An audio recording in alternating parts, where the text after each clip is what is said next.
we're gonna solder a small piece of 1/2 inch copper. I'm using L tubing, and I am going to solder in this ball valve.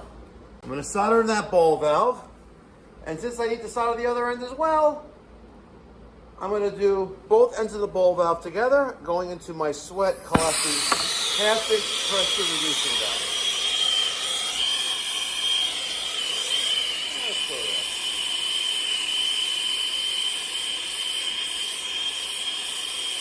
I have a rag underneath. Now I'm going to take a damp rag and wipe down all of that nasty flux off of the fitting, off of the tubing. Nicey nice.